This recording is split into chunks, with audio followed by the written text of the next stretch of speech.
নমস্কার, রূপাস রসেঘর থেকে সকলকে অনেক অনেক স্বাগত জানাই। আজকে চলে এসেছি আবার একটি নতুন রেসিপি শেয়ার করব। আজকে আমি বানাচ্ছি চিকেন লেগ পিস দিয়ে চিকেন ঘি রোস্ট। চিকেন ঘি রোস্টটা চিকেনের লেগ পিসগুলোকে আমি আগে ম্যারিনেশন করে রেখেছিলাম। পরিমাণ মতো নুন দিয়েছি, হলুদ গুঁড়ো, শুকনো লঙ্কার গুঁড়ো আর সয় সস দিয়ে, আমি নুন ব্যবহার করিনি, দিয়ে 4-5 ঘন্টা ম্যারিনেশন করেছি।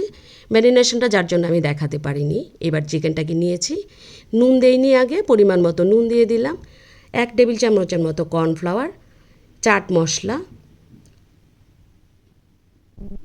গরম মশলা দিয়ে দিলাম, চাট মশলা, গরম মশলা দিয়ে দিলাম, আর দিয়ে দিলাম কাশ্মীরি লঙ্কার গুঁড়ো। কালারটা খুব সুন্দর আসবে। এবার খুব সুন্দর করে মেখে আমি এই চিকেন রোস্টটাকে তৈরি করব। এটা সম্পূর্ণ আমার নিজস্ব পদ্ধতিতে আমি এই রোস্টটা তৈরি করছি।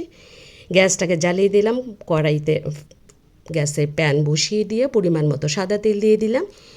দিয়ে আমি প্রথমেই চিকেনগুলোকে খুব সুন্দর করে ভেজে নেব। ভেজে তারপর আমি চলে যাচ্ছি প্রিপারেশনটায়। চিকেনটাকে দেখুন, চিকেনের কালারটা কত সুন্দর এসছে। এরকম চিকেন রোস্ট তৈরি করলে অনেকটা সময় যদি ম্যারিনেশন করে রাখা হয় তাহলে খুব টেস্টি হয়, আর খুব কম সময়ে চিকেন রোস্টটা তৈরি হয়ে যায়।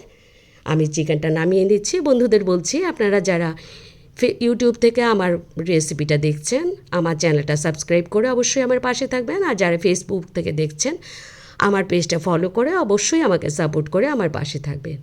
এই তেলটাতেই আমি বাকি চিকেন 3টে ছিল, যে আমি টোটাল 8 পিস চিকেন নিয়েছি। এই চিকেনটাকে ভাজা বসিয়ে দিয়ে এখানে মশলাটা তৈরি করব। যে মশলাটা দিয়ে চিকেনটাকে আমি মেখেছিলাম, এই মশলাটা পুরোটা নিয়ে নিলাম। চিকেন মশলাটাকে নিয়ে আমি এখানে পেঁয়াজ কুচি যোগ করব। এখানে 2টো পেঁয়াজ কুচি আর 2টো কাঁচা লঙ্কা চিড়ে দিলাম। দিয়ে 1/2 টেবিল চামচ আদা বাটা, 1/2 টেবিল চামচ রসুন বাটা, 1/2 টেবিল চামচ লাল লঙ্কা বাটা দিলাম, 1 টেবিল চামচ দিলাম টমেটো কেচাপ। দিয়ে এটাকে জল দিয়ে খুব সুন্দর করে এই মশলাটাকে তৈরি করে এই চিকেন রোস্টটাতে আমি ব্যবহার করব। এরকম করে এই মশলাটা তৈরি করে চিকেন রোস্ট তৈরি করলে দুর্দান্ত টেস্টি হয়। এখানে এই প্যানটাতে আরও কিছু পরিমাণে তেল দিয়ে দিলাম একটা বড় পেঁয়াজ কুচি। পেঁয়াজটাকে খুব সুন্দর করে ভেজে নেব। খুব সুন্দর একটা গন্ধ বেরোলে আমি তৈরি করে রাখা মশলাটাকে যোগ করে দেব। আপনারা যারা সবাই অনেক রকমভাবেই চিকেন তৈরি করেন, এরকমভাবে চিকেন রোস্ট যদি না বানিয়ে থাকেন, আমার রেসিপি ফলো করে অবশ্যই একবার ট্রাই করবেন। এরকম করে চিকেন রেসিপি বানিয়ে ফ্যামিলির সাথে শেয়ার করবেন। দুর্দান্ত টেস্টি হয় এরকম চিকেন রোস্ট। এখানে পরিমাণ মতো নুন দিয়ে দিলাম। নুনটাকে দিয়ে মশলাটাকে খুব সুন্দর করে প্রথমে কষিয়ে ঢাকা চাপা দিয়ে বেশ কিছুক্ষণ মিডিয়াম আঁচে রান্না করে নেব। মশলাটা খুব সুন্দর করে ভাজা ভাজা হয়ে একটা তেল ছেড়ে দিলে ওই মশলাটাতেই আমি এই চিকেন লেগ পিসগুলোকে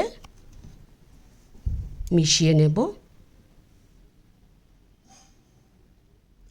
মশলাটা তেল ছেড়ে দিয়েছে, এবার চিকেন লেগ পিসগুলোকে দিয়ে আমি খুব সুন্দর করে মশলার সাথে নাড়াচাড়া করে মিশিয়ে নেব। বন্ধুরা যারা আমার রেসিপি দ্বারা এতক্ষণ দেখছেন, সকলকে অসংখ্য ধন্যবাদ জানাই। আমার রেসিপি ভালো লাগলে অবশ্যই একটা কমেন্টস করবেন। দেখুন, আমি মশলার সাথে চিকেনটা কিন্তু একদমই ভালো করে মিশিয়ে দিয়েছি। একটু ঢাকা দিয়ে দিলাম। দিয়ে দিলে আর একটু ভাজা ভাজা, আর একটু মাখো মাখো ভাব হবে এই চিকেনটা।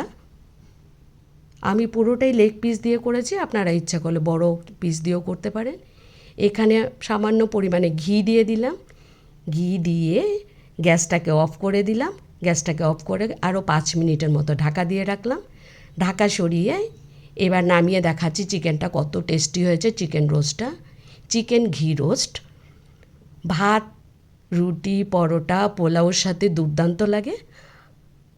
দেখুন, আমার দুর্দান্ত দেখতে যেরকম হয়েছে, খেতে ততোধিক টেস্টি হয়েছিল, বলে বোঝানো যাবে না। এত সুন্দর একটা রেসিপি।